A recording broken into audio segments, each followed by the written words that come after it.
Hello viewers, welcome to TNPSC shortcuts by Deepa.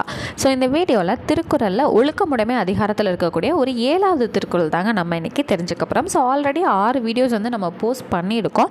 So அதை பார்க்கணும்னு நினச்சிங்கன்னா நம்மளோட பிளேலிஸ்ட்டில் செக் பண்ணி பார்த்திங்கனாலே உங்களுக்கு கிடைக்கும். ஸோ இப்போ தான் ஃபர்ஸ்ட் டைம் நம்மளோட வீடியோஸ் பார்க்குறீங்க அப்படின்னா மறக்காமல் நம்மளோட சேனலுக்கு சப்ஸ்கிரைப் பண்ணி உங்களோட ஃப்ரெண்ட்ஸுக்கும் ஷேர் பண்ணி சப்போர்ட் பண்ணுங்கள். ஓகேங்களா? சரிங்க, திருக்குறள் என்ன கொடுத்துருக்காங்க அப்படிங்கிறத ரீட் பண்ணி பார்த்துருவோமா? ஸோ ஒழுக்கத்தின் எய்துவர் மேன்மை, இழுக்கத்தின் எய்துவர் எய்தாப்பழி. ஸோ இது வந்து எல்லாருமே சின்ன வயசில் மெமரி திருக்குறளாக படிச்சிருப்பீங்க. ஸோ அதனால் படிக்கும்போது நல்லா தெரிஞ்ச குறளாக இருக்கே அப்படிங்கிற மாதிரி தான் இருக்கும் இல்லைங்களா? ஸோ ஒரு தடவை ரீட் பண்ணிடுவோமா? ஒழுக்கத்தின் எய்துவர் மேன்மை, இழுக்கத்தின் எய்துவர் எய்தா பழி. ஒழுக்கத்தின் எய்துவர் மேன்மை, இழுக்கத்தின் எய்துவர் எய்தா பழி. சரி, இப்போ இதோட பொருள் என்னன்னு தெரிஞ்சுக்குவோமா? ஒழுக்கமுடையோர் மேன்மை அடைவர், ஒழுக்கம் இல்லாதவர் அடையக்கூடாத பழியை அடைவர். என்னங்க கொடுத்துருக்காங்க? ஒழுக்கமாக இருக்கவங்க அடுத்தடுத்து மேலே வந்து போயிட்டே இருப்பாங்க, மேன்மை வந்து அடைவாங்க. ஒழுக்கம் இல்லாதவங்க அடையக்கூடாத பழியை அடைவர். இப்போ இன்கேஸ் ஒழுக்கம் இல்லாதவங்கன்னா ஏதோ ஒரு தப்பு நடக்குது, அந்த தப்பை அவங்க பண்ணியிருக்க கூட மாட்டாங்க, ஆனால் அப்வியஸாக அவங்க கண்ணெல்லாம் ஆப்போசிட்டில் இருக்கவங்க கண்ணெல்லாம் எங்கே தான் போகும்? அந்த ஒழுக்கம் இல்லாதவர்கள் மேலே தான் வந்து போய் விழுகும். அப்போ அடையக்கூடாத, அவங்க பண்ண தப்புக்கு பழி வருதோ பண்ணாத தப்புக்கு பழி வருதோ, பழி எல்லாமே எங்கே தான் போகும்? ஒழுக்கம் இல்லாமல் இருந்தாலே இவன் தாண்டா அதை பண்ணியிருப்பான் அப்படிங்கிற மாதிரி தான் போய் விழுகும் இல்லைங்களா? அதுதான், ஒழுக்கமாக இருந்தால் மேன்மை அடையலாம், ஒழுக்கம் இல்லாமல் இருந்தால் அடையக்கூடாத பழியை எல்லாம் அடைவாங்க. சரியா? இன்கேஸ் அவங்க ஒரு கட்டத்துக்கு மேலே திருந்தே வந்துட்டாலுமே அவன் அப்படி தான் திருந்திட்டேன்னு போய் சொல்லி நடிச்சிட்ருக்கான், அவனை யாரும் நம்பாதீங்க, அந்த மாதிரி தான் வந்து முடியும் இல்லைங்களா? ஸோ அப்போ ஒழுக்கமாக இருந்தால் மேன்மை அடையலாம், ஒழுக்கம் இல்லாமல் இருந்தால் அடையக்கூடாத நிறைய பழிகளை வந்து ஏற்றுக்க நேரிடும். சரியா? ஸோ நெக்ஸ்ட் ஒன் வந்து சொற்பொருள். எய்துவர் அப்படின்னா அடைவர், அவ்வளோதான். இலக்கண குறிப்பு வந்து எய்தா பழி. எய்தா அப்படிங்கிறது வந்து என்னங்க வருது? ஆப்போசிட்டாக வந்து வருது இல்லைங்களா? எய்தும் அப்படின்னா டேரெக்டாக வந்துடுது. எய்தாங்கிறது வந்து ஆப்போசிட்டில் வரும்போது இது ஈறுகெட்ட எதிர்மறை பெயரச்சம். ஸோ இதுக்கு இன்னும் எக்ஸாம்பிள் சொல்லி உங்களுக்கு புரிய வைக்கணும் அப்படின்னா, கூவா குயில், அது வந்து கூவாதுங்க அப்படிங்கிறத நேரடியாக சொல்லலாம். ஆனால் கூவா குயில் அப்படிங்கிறபோது கூவும் அப்படிங்கிறதுக்கு நமக்கு ஆப்போசிட்டில் வந்து வருது. அப்போ அது என்னென்னு சொல்லுவோம்? ஈறுகட்ட எதிர்மறை பெயரச்சம்னு சொல்லுவோமா? அதே மாதிரி தான் எய்தா பழி. எய்துங்கிறது ஸ்ட்ரைட்டு, எய்தாங்கிறது இன்டைரக்ட். அப்போ வரும்போது ஈறுகட்ட எதிர்மறை பெயரச்சம், அவ்வளோதான்.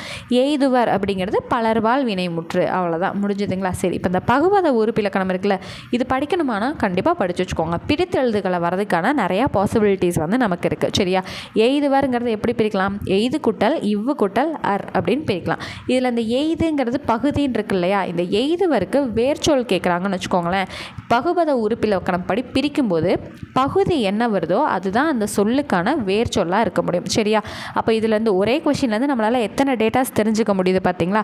அப்போ எய்துவருங்கிறதுல வரக்கூடிய எய்துங்கிறது இதோட வேர்ச்சொல்லாக இருக்கும், அதுதான் வந்து பகுபத உறுப்பிலக்கணத்தின் படி இது பகுதி. அடுத்து இந்த இவ்வுங்கிறது எதிர்கால இடைநிலையாக இருக்கா? அப்போ அந்த எய்துவருங்கிற வார்த்தையை கொடுத்து இது எந்த காலத்தை குறிக்குதுன்னு வந்து கேட்டாங்க அப்படின்னா அது என்னன்னு சொல்லுவோம்? எதிர்காலம்னு நம்ம வந்து சொல்லணும் இல்லையா?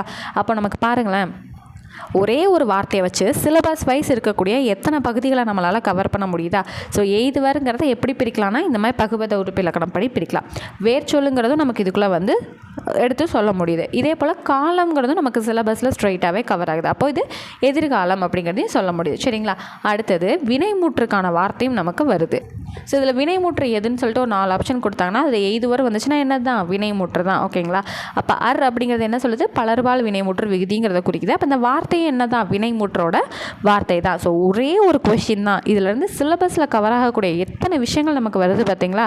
ஸோ இதை வந்து பிடித்தெழுதுக. 1 பகுதியை வந்து கண்டுபிடிக்கிறது, அதாவது வேர்ச்சொல்லை கண்டுபிடிக்கிறது. 2 காலத்தை கண்டுபிடிக்கிறது. 3 அடுத்து வினைமுற்றா அப்படின்னு கேட்டால் அது 1 4. ஸோ இதுலேருந்து 4 கேள்விகள் வந்து நமக்கு இடம்பெறுது. அதே போல் பகுபத உறுப்பிலக்கணம் படி பிரி அப்படின்னு சொன்னாலும் இது வந்து 5வது கேள்வி. ஓகேவா? ஸோ ஒரு கொஷின்லேருந்து நான் என்னென்ன சொல்லிக் கொடுக்குறேன் அப்படிங்கிற விஷயம் உங்களுக்கு தெளிவாக புரிஞ்சிருக்கும்னு நினைக்கிறேன். அடுத்து ஆல்ரெடி வந்து முதல் 3 திருக்குறள் எதை குறிக்குதுன்னு பார்த்தோம். இப்போ அடுத்து ஒரு 5 திருக்குறள் படித்தோம் இல்லைங்களா? சாரி, ஸோ முதல் 3 2 ஒரு தடவை பார்த்துருவோம். ஸோ முதல் 2 திருக்குறள் வந்து எதங்க குறிச்சிருந்துச்சு? ஒழுக்கத்தோட உயர்வு. ஸோ ஒழுக்கமாக இருந்தால் உங்களுக்கு என்ன உயர்வுகள் கிடைக்கும் அப்படிங்கிறத வந்து ஃபஸ்ட்டு பார்த்தோம். இப்போ அடுத்து பார்த்த 5 திருக்குறளும் வந்து நமக்கு எதை பற்றி எக்ஸ்பிளைன் பண்ணுதுன்னு பார்த்தீங்கன்னா, ஒழுக்கத்தின் குணமும் ஒழுக்கமின்மையால் ஏற்படும் குற்றமும். ஸோ ஒழுக்கமாக இருந்தால் என்ன கிடைக்கும், ஒழுக்கம் இல்லாமல் இருந்தால் என்ன ஆகும் அப்படிங்கிற விஷயங்களை தான் நமக்கு வேரியேஷன் பண்ணி ஃபஸ்ட் பாயிண்ட் ஒழுக்கமாக இருந்தால், செகண்ட் பாயிண்ட் ஒழுக்கம் இல்லாமல் இருந்தால் அப்படிங்கிறத கொடுத்துருந்தாங்க இல்லையா?